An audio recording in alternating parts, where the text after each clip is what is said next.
नसरापूर येथे 3 वर्षाच्या चिमुरडीवर अत्याचार करून तिची निर्घृण हत्या केल्याच्या निषेधार्थ पिंपरी चिंचवडमध्ये आज सर्व पक्षीय आंदोलन करण्यात आले। या घटनेने संपूर्ण महाराष्ट्र हादरून गेला असून राज्यभरातून तीव्र संताप व्यक्त केला जात आहे। पिंपरीतील डॉक्टर बाबासाहेब आंबेडकर चौकात मराठा सेवा संघटना, छावा संघटना, काँग्रेस तसेच मनसे आणि इतर सामाजिक संघटनेचे पदाधिकारी, कार्यकर्ते या निषेध आंदोलनाला उपस्थित होते। आंदोलकांनी आरोपीविरोधात कठोर कारवाईची मागणी करत घोषणाबाजी केली। दरम्यान कायदा व सुव्यवस्था बिघडू नये, व्यवस्थित राहावी यासाठी पोलीस प्रशासनाकडून कडक बंदोबस्त तैनात केला होता। यावेळी आंदोलकांकडून आरोपीला कठोरात कठोर शिक्षा देण्यात यावी, जेणेकरून भविष्यात अशा घटना घडणार नाहीत अशी मागणी केली जात आहे। त्या दिवशी नसरापूरमध्ये जी घटना घडली, आता लहान मुलीवर 3-4 वर्षाच्या मुलीवर जो लैंगिक अत्याचार झाला आणि तिचा खून झाला, अशा घटना ही केवळ एक घटना नाही, अशा घटना महाराष्ट्रामध्ये वारंवार घडत आहेत, रोज घडत आहेत। मग ते म्हाळुंगेमध्ये असेल, चाकणमध्ये असेल, बिरदवाडीमध्ये असेल किंवा आणखी देहरोडमध्ये असेल, पिंपरी चिंचवडमध्ये असेल, अशा रोज घटना घडतात। या घटना का घडतायत तर इथल्या असे गुन्हे करणाऱ्या लोकांना, अशा गुन्हेगारांना कायद्याची भीती नाही। अशा लोकांना न्याय व्यवस्था आपल्याला काही करू शकत नाही, अशा पद्धतीचा एक अहंकार आहे। आता जो हा भीमराव कांबळे आहे, जो नसरापूर प्रकरणातला, तो त्याच्या सख्या पुतणीवर अत्याचार केला, 65 वर्षाच्या एका महिलेवर त्याने अत्याचार केला, तो आणखी बरेच अत्याचारामध्ये दोषी आहे। त्याला पॅरोल कसा मिळाला, तो जामिनावर कसा सुटला, तो जामिनावर सुटल्यामुळे पुन्हा हा गुन्हा करायला त्याला पुन्हा संधी मिळाली किंवा त्याचा आत्मविश्वास वाढला। अशा पद्धतीचे गुन्हे वारंवार घडत आहेत। मग ते परतवाड्यामध्ये असतील, कोल्हापूरमध्ये असेल, ते नाशिकमध्ये असेल, ते आणखी धुळ्यामध्ये असेल, अशा ज्या घटना घडत आहेत त्याला कारणीभूत आहे या राज्याचं गृह खातं ज्या कार्यक्षमपणे काम करायला पाहिजे त्या कार्यक्षमपणे ते करत नाही। या राज्याचे गृहमंत्रीच मुख्यमंत्री आहेत आणि मुख्यमंत्र्यांना त्यांच्या एकूण सगळ्या व्यापामधनं गृह खातं सांभाळण्याला वेळ आहे की नाही अशी शंका यावी, अशी परिस्थिती आहे। आणि म्हणून या निमित्तानं आम्ही एक मागणी करतो, या राज्याला एक पूर्णवेळ गृहमंत्री मिळावा ना, काय हरकत आहे, एक पूर्णवेळ गृहमंत्री मिळावा। आता हे गृहमंत्री जे आता आपले आहेत ना, ते ह्या 1 महिनाभर ज्या राज्यात, या 5 राज्यामधल्या निवडणुकांच्या प्रचारामध्ये फिरत होते। या राज्यामध्ये काय चाललं ह्याच्याबद्दल त्यांना कशी माहिती असेल, काय माहिती असेल आणि कशा पद्धतीने ज्या सगळ्या गोष्टीला ते आळं लावणार आहेत, कशा पद्धतीने ते ज्या परिस्थितीवर नियंत्रण आणणार आहेत। आता आपण पाहिलं असेल, पोलीस सुद्धा एक पक्षपाती भूमिका घेतात, पोलिसांच्या राजकीय दबाव होता असतो हे मला मान्य आहे, परंतु तरी सुद्धा आता या भीमराव कांबळेच्या प्रकरणामध्ये जो FIR नोंदवला गेला, तो FIR किरकोळ कारणासाठी नोंदवला गेला होता। तो ज्या लहान मुलींचा अत्याचार करून खून केला असा नव्हताच, तो बदलावा लागल्यानंतर बोंबाबोंब झाल्यावर हे इतके निष्काळजीपणे जर पोलीस काम करत असतील तर सामान्य माणसाला न्याय मिळणार कसा, तो मिळावा यासाठी म्हणून माझं असं म्हणणं आहे की प्रत्येक शहरामध्ये, मी पिंपरी चिंचवड शहरापासून बोलतो की पिंपरी चिंचवड शहरामध्ये पोलीस आयुक्तांच्या नेतृत्वाखाली सामाजिक कार्यकर्ते असतील, राजकीय पक्षाचे काही कार्यकर्ते असतील, या सगळ्यांना मिळून अनेक महिला कार्यकर्त्यांना एकत्र घेऊन एक समन्वय समिती, महिला अत्याचार विरोधी समन्वय समिती नेमावी आणि अशा पद्धतीच्या एक आचारसंहिता निर्माण करावी की जेणेकरून अशा घटना घडू नयेत यासाठी आपल्याला उपाययोजना करता येतील आणि त्या घडल्या तर त्या संदर्भामध्ये तातडीनं कारवाई करता येईल आणि या गुन्हेगारांना तातडीनं शिक्षा करता येईल। अशा पद्धतीची व्यवस्था या प्रशासन व्यवस्थेमध्ये आपल्याला निर्माण करता येईल। असं काहीतरी जर केलं तर मग अशा घटनांना पायबद्ध बसेल असं मला वाटतं। मी या ठिकाणी पुन्हा एकदा या सगळ्या ज्या घटना घडत आहेत राज्यामध्ये, अशा पद्धतीच्या आघोरी घटना ज्या घडत आहेत त्या घटनांचा मी या ठिकाणी निषेध करतो आहे आणि गृहमंत्र्यांचा आणि मुख्यमंत्र्यांचा, या राज्य सरकारचा सुद्धा निषेध करतो आहे। या राज्याच्या एक उपमुख्यमंत्री महिला आहे, हे सुद्धा त्यांनी लक्षात, त्या महिला उपमुख्यमंत्र्यांनी सुद्धा लक्षात घेतलं पाहिजे। ते ज्या जिल्ह्याच्या पालकमंत्री आहेत त्या जिल्ह्यामध्ये प्रकरण घडले, त्यांना त्या कुटुंबाला नुसती भेट देऊन चालणार नाही, तर त्याच्यावर काय उपाय करावा लागेल हे सुद्धा सुनेत्रा वहिनींनी बघितलं पाहिजे अशी त्यांना विनंती करतो, आवाहन करतो आणि पुन्हा एकदा या राज्य सरकारचा निषेध करून थांबतो। आपली मागणी जर पूर्ण नाही झाली तर पुढचं पाऊल काय असणार आहे? हे 2012 मध्ये तुम्ही पाहिलं असेल, दिल्लीमध्ये निर्भया कांड झालं होतं आणि त्या निर्भया कांडाच्या वेळेला संपूर्ण देशभरातल्या लोकांनी एकत्र येऊन या ठिकाणी त्या घटनेच्या विरोधामध्ये आवाज उठवला होता आणि त्यातून हे सरकार बदललं होतं। 2014 मध्ये सरकार बदललं होतं, त्याच्यातनं एक नवीन कायदा निर्माण झाला होता या महिला अत्याचार विरोधी एक नवीन कायदा निर्माण झाला होता आणि तसं करण्यासाठी म्हणून सर्व समाजातल्या सामाजिक संघटनांनी एकत्र येऊन हा प्रयत्न करावा असा प्रयत्न आम्ही इथून पुढच्या काळामध्ये करू. या शहरामध्ये सगळ्या सामाजिक संघटनांना आणि सगळ्या पुरोगामी पक्षाच्या कार्यकर्त्यांना एकत्र करून एक मोठं शहरामध्ये आंदोलन उभं करणं, सातत्यानं चालणं ही आमची जबाबदारी असं आम्ही समजतो. अशाच घटना घडू नये म्हणून सरकारने जे काही शक्ती कायदा तयार केला होता त्या शक्ती कायद्याचा लाभ झाला आहे. उद्धव ठाकरे मुख्यमंत्री असताना शक्ती कायद्याचं बिल मंजूर झालं आणि ते त्यांनी केंद्र सरकारकडे मंजुरीसाठी पाठवलं. मोदी सरकारने ते बिल मंजूर करणे किंवा कायद्याचं रूपांतर करण्याच्या ऐवजी ते बिल परत पाठवलं पुनर्निरीक्षणासाठी आणि त्याच्यामुळे काय झालं, ते अजून शक्ती विधेयक जे आहे, जे महिलांना सुरक्षा देणार आहे, महिलांच्यावर अत्याचार थांबवण्यासाठी म्हणून उपाययोजना करणारं जे विधेयक आहे ते या ठिकाणी अजून त्याची अंमलबजावणी होऊ शकली नाही. हे शक्ती कायदा जो आहे तो तातडीनं अंमलात यावा, त्याची अंमलबजावणी ताबडतोब व्हावी अशी मागणी या निमित्ताने आम्ही करतो आहोत. आणि हे शक्ती कायदा झाल्यानंतर त्याच्याबद्दल थोडेसे आक्षेप आहेत, परंतु तरीसुद्धा बऱ्यापैकी महिलांना संरक्षण मिळेल आणि शक्ती कायदा त्यासाठी अंमलबजावणी झाली पाहिजे. वारंवार मुलींवरती अत्याचार होत आहेत, परंतु आपल्या शहरामध्ये CCTVची कमतरता आहे. इथे मुली सुरक्षित आहेत असं वाटतंय का? नाही, या शहरामध्ये आपण रेकॉर्डवर तुम्हाला कदाचित दिसणार नाही, परंतु या शहरामध्ये मुली सुरक्षित आहेत असं मी म्हणायला धजावत नाही किंवा माझं धाडस होणार नाही. या शहरामध्ये जास्तीत जास्त तडीपार लोक राहतात, तुम्हाला माहीत नसेल तर सांगतो. म्हणजे त्या पद्धतीने शहर वाढलेलं आहे ना, की बकाल वस्ती निर्माण झाली, त्याच्यामध्ये जास्तीत जास्त तडीपार लोक, गुन्हेगार लोक राहतात आणि त्याच्यामुळे या शहरातल्या महिला असतील, मुली असतील सुरक्षित नाही आहेत. त्यांना सुरक्षित करण्याची जबाबदारी इथल्या पोलीस यंत्रणेची आहे, इथल्या प्रशासनाची आहे. एकंदरीत आपण म्हटलं की गृह खातं जे आहे ते देवेंद्र फडणवीस आहे, स्वतंत्र गृहमंत्री घ्यावं, कुठंतरी देवेंद्र फडणवीस कमी पडतायत काय वाटतंय? देवेंद्र फडणवीस साहेबांच्यावर इतकी मोठी जबाबदारी, राज्याची जबाबदारी. त्यांना पक्षाचा प्रचार पण करावा लागतो, पक्ष वाढवावा लागतो, पक्ष संघटनेचं पण काम करावं लागतं, त्यांना राज्य सरकारचा कायदा सुव्यवस्था पण पाहावी लागते, त्यांना राज्यातल्या लाडक्या बहिणींच्या पण अडचणी समजून घ्याव्या लागतात, त्यांना आणि कुठल्या गावाची नावं बदलायची असतील, कुठल्या स्थानांची नावं बदलायची असतील, कुठल्या रेल्वे स्टेशनची नावं बदलायची असतील, त्याच्यामध्ये व्यस्त व्हावं लागतं. त्याच्यामुळं गृह खात्याकडे त्यांचं दुर्लक्ष होत आहे आणि त्यावेळेसाठी म्हणून त्यांनी गृह खात्यासाठी सेपरेट मंत्री नेमणं हे आवश्यक आहे. क्या कहेंगे आज जो ये मोर्चा निकाला आंदोलन किया है, क्या मांग है आपकी? आज हम लोग ने बाबा साहब अम्बेडकर के पुतले के सामने आज जो आंदोलन किया है, कांग्रेस की तरफ से जो आंदोलन हुआ है, जो देश भर में जो दुर्घटनाएं हो रही है, जो घटनाएं हो रही है, देश भर में हो रही है, हमारे राज्य में हो रही है, अनेक राज्य में हो रही है कि महिलाओं पर अत्याचार हो रहा है, महिलाओं पर होने के साथ साथ बच्चों पर भी अत्याचार कर रहे हैं लोग. और इतना ही नहीं, इन लोगों को मेरे को लगता है कि ऐसा लग रहा है कि ये लोग गुनहगार लोगों को इतना सपोर्ट कर रहे हैं कि ये खुलेआम ये चीज़ें कर रहे हैं. आज जो चीज़ें हो रही है ना, गुनहगार लोग ऐसे खुले घूम रहे हैं कि इन लोगों को है ना एक हौसला अफजाई की जा रही है कि आप लोग ये चीज़ करो, आप लोग जेल में से आने के बाद हम आपका स्वागत करेंगे. तो ये स्पॉन्सर कर रही है, मुझे लगता है ये सरकार, ये जो केंद्र की सरकार और राज्य की सरकार है ना, ये स्पॉन्सर कर रही है गुनहगारों को. तो आज ये सब हो रहा है राज्य में और केंद्र में.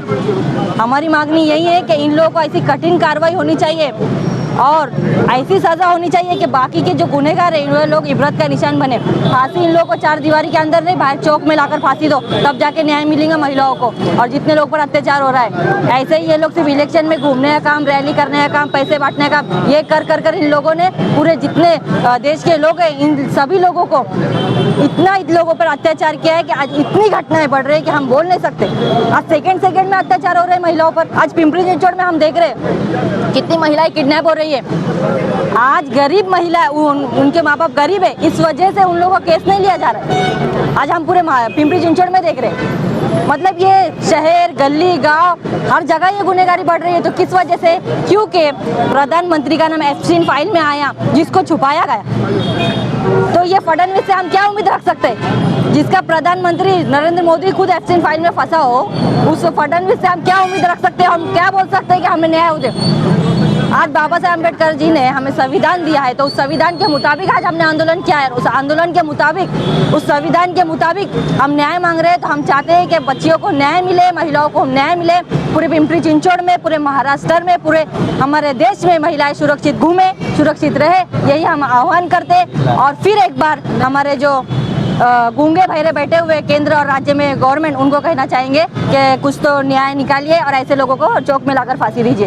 धन्यवाद. एकंदरीत कहा जाता है कि दुबई में बहुत बुरी हालत है, चौक में लाके उनको फांसी दी जाती है दुबई में, वैसा ही कानून इधर होना चाहिए, क्या मांग? बिल्कुल बिल्कुल वैसा, वही तो बोल रही हूँ ना, वैसा ही कानून होगा तो वो चीज़ें नहीं होंगी ना। अब जब बच्चे छोटे रहते हैं तो अगर माँ बाप ने बच्चे ने कुछ गलती करे तो माँ बाप उनको मारते हैं, तो उसके बाद वो बच्चे गलती नहीं करते।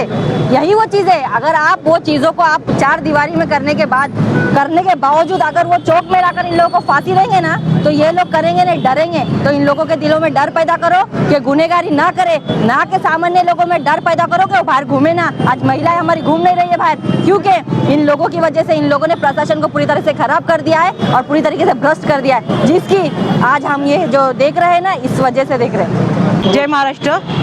सर्वप्रथम ह्या नालायक सरकार आणि बांगड्या घातलेल्या सरकारचा मी सर्वप्रथम इथं निषेध व्यक्त करते। तसेच हा जो कोणी आरोपी आहे नराधम कांबळे, त्याचाही आम्ही इथं निषेध जाहीर करतो। खरं सांगायचं म्हणजे आज सरकार तुम्ही बघताय की या आरोपीला अटक तर नक्कीच झालेली आहे, परंतु अटक झाल्याच्या नंतर पण याला फाशीची शिक्षा द्यायला हवी, ती का दिल्या जात नाहीये तर त्याची पडताळणी होत आहे की ह्या आरोपीनीच नक्की हा आरोप जे काही कृत्य केलंय ते केलंय का। परंतु मला यावर हे सांगायचं की याच आरोपीनी सर्वप्रथम 75 वर्षाची महिला जी होती तिच्यावर अत्याचार केला होता, त्यानंतर स्वतःच्या भावाच्या मुलीसोबत स्वतःचा भाऊ म्हणजे सख्या भावाच्या मुलीवर सुद्धा यांनी अत्याचार केला होता।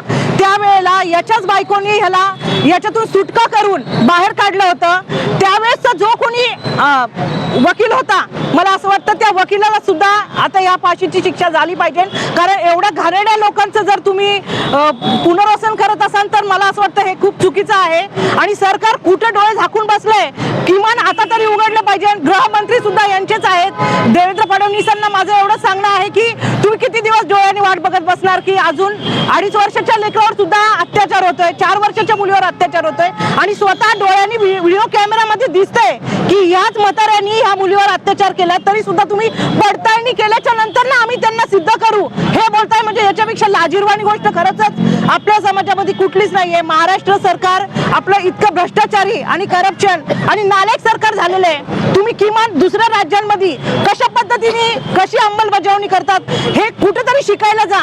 जे तुम्ही स्मार्ट सिटी करायसाठी कुठेतरी जात आहे, काहीतरी करायला जात, किमान महिलांसाठी सुद्धा न्याय द्यायला कुठेतरी शिकून या असं सांगावं लागेल, कारण नालायक झालेलं सरकार आहे, बांगड्या घातलेलं सरकार आहे। शिकायला तुम्हाला जमत नाही तर दुसरीकडे जाऊन शिका। एकंदरीत तुम्ही असं म्हणालात की जे वकील आहे त्याच्यावरती गुन्हे दाखल झाले पाहिजे। बरोबर। महाराष्ट्राची जर आपण संस्कृती बघितली तर अशा गुन्हेगाराला जो वकीलपत्रच घेऊ नये अशी बरोबर, अगदी नक्की अशा गुन्हेगारांना वकीलपत्र घेता येत। बरोबर। पुढचं पाऊल मनसेकडून काय असणार आहे? नक्कीच आता इथून पुढं जर का असे काही कृत्य घडलेत आणि त्या माणसाला वाचवण्यासाठी जर कुठले वकील येत असेल तर आम्ही सर्वप्रथम मला असं वाटतं की आम्ही त्या वकिलांना जाऊन त्यांना रस्त्यावर आणू, त्यांना जाब विचारू की तुम्ही कुणाची अंमलबजावणी करण्यासाठी थांबला आहात आणि त्यानंतर जो आरोपी असेल त्याला आम्ही रस्त्यावर खेचण्याचा विचार करू।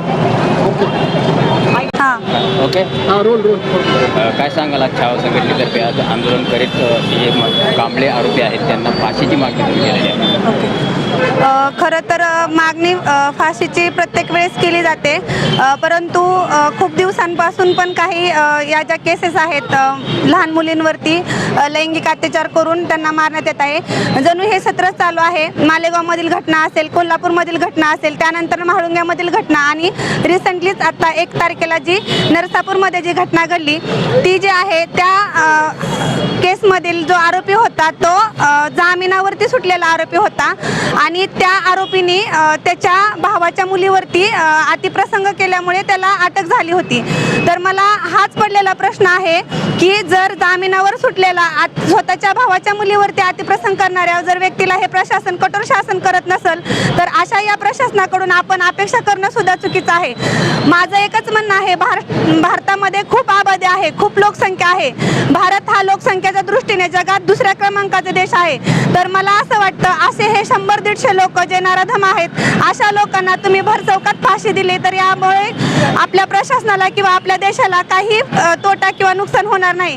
तर माझी संबंध प्रशासनाला एक हात जोडून कळकळीची विनंती आहे की जेव्हा छत्रपती शिवाजी महाराज होते तेव्हा पण असे प्रकार घडत होते, परंतु छत्रपती शिवाजी महाराज अशा लोकांना भरचौकात हात हातपाय तोडून त्यांचा चौरंग करायची, ती कुठंतरी सिस्टीम आता आपल्याला म्हणजे अंमलात आणायला पाहिजे सरकारने, असं मला मनापासून वाटतं. तरच आजच्या ज्या मुली आहेत त्या सुरक्षित राहतील. आणि खरं तर मी सर्वांचे धन्यवाद करते, मीडिया, सोशल मीडिया आणि म्हणजे जे चॅनलवाले आहेत, की तुम्ही सर्वजण म्हणजे निडरपणे या गोष्टींना खूप म्हणजे तुम्ही ह्या गोष्टी लोकांपर्यंत, जनसामान्यापर्यंत पोहोचवण्याचं जे तुम्ही महत्त्वाचं काम करताय. आज प्रशासन सुद्धा ह्या गोष्टी लपवण्याचा किंवा दाबण्याचा प्रयत्न करत असताना ऑल मीडिया, इंस्टाग्राम, फेसबुक व ऑल चॅनल्स या गोष्टींना तुम्ही जास्तीत जास्त जनसामान्यापर्यंत, गोरगरिबापर्यंत आणि खेड्यापाड्यात तुम्ही या गोष्टी पोहोचवल्या आहेत, त्याबद्दल खरंच थँक्यू. आणि खरंच म्हणजे देवेंद्र फडणवीस यांचा सुद्धा खूप खूप निषेध आहे, कारण आज गृहमंत्री किंवा जे पोलीस प्रशासन आहे ते खूप निकामी ठरत आहे, त्यामुळे ह्या घटना घडत आहेत. धन्यवाद. नमस्कार, मी सौ संगीता किशोर देशमुख, महाराष्ट्र नवनिर्माण सेना पिंपरी चिंचवड शहर उपशहर अध्यक्ष. मी आपल्या शहराच्या वतीने, महाराष्ट्र नवनिर्माण सेनेच्या वतीने या गोष्टीचा निषेध करण्यासाठी आम्ही सर्व महिला भगिनी इथे जमलेलो आहोत. परवा 4 दिवसापूर्वी जो नसरापूरमध्ये प्रसंग घडला आणि एका चिमुकलीवर अत्याचार झाला, यात त्या चिमुकलीचा काय दोष होता हे मला बोलायचं आहे. की हा जो अत्याचार होतो, एका वयस्कर माणसाकडनं त्यांच्यावर अत्याचार झाला आणि तिला ठेचून मारण्यात आलं, हे किती दिवस चालणार आहे? मला फडणवीस सरकारांना हे विचारायचंय की शक्ती कायदा हा अंमलात का येत नाहीये आतापर्यंत? हे ज्या लहान मुलींवरती इतके घाणेरडे अत्याचार होत आहेत आणि फडणवीस सरकार हे फक्त उघड्या डोळ्यांनी बघतोय, याची त्यांना लाज वाटू द्या. कारण हे आज बोलण्याची गरज काय आहे? हा कायदा जो आहे, शक्ती कायदा, हा त्यांनी फक्त कागदावर ठेवलेला आहे. आणि जेव्हा इलेक्शन येतं त्यावेळेस लाडक्या बहिणीचे ज्या योजना आहेत त्याची पूर्तता केली जाते का? तर या लाडक्या बहिणींकडनं ह्यांना मतदान गोळा करायचं असतं, यांना निवडून यायचं असतं. इतके निष्ठुर सरकार आहे, यांनी डोळ्यावर झापण लावली आहे का? हे बहिरे आहेत, आंधळे आहेत की मुके आहेत? ह्यांना कळू नये का की समाजामध्ये काय होतं? 4 वर्षाच्या मुलीवर अत्याचार होत आहे आणि हे सरकार उघड्या डोळ्यांनी पाहतोय आणि फक्त म्हणतोय की आम्ही करतोय. कधी येणार आहे कायदा? ह्या नराधमाला आमच्या ताब्यात आहे, आम्ही ह्या भर चौकामध्ये त्याला फाशी देतो. जोवर ह्या कायद्याची पूर्तता होत नाही, ज्यांना ह्या नराधमांना शिक्षा होत नाही, तर बाकीचे अत्याचार करणारे थांबणार नाही आहेत. एकदा ह्यांना ठेचून मारलं पाहिजे, फाशी झाली पाहिजे. आणि पुन्हा एकदा फडणवीस सरकारला मी सांगतेय की शक्ती कायदा हा अंमलात आलाच पाहिजे, त्याशिवाय ह्या आरोपींना हे होणार नाही, दहशत वचन बसणार नाही, दहशत निर्माण होणार नाही. एवढंच बोलते आणि थांबते. जर फडणवीस सरकार हे तुम्ही केलं नाही लवकरात लवकर, तर आम्ही रस्त्यावर उतरून यापेक्षा मोठ्या संख्येने आंदोलन करू. एवढंच थांबते आणि थांबते. जय हिंद, जय महाराष्ट्र. गुन्हेगाराला शिक्षा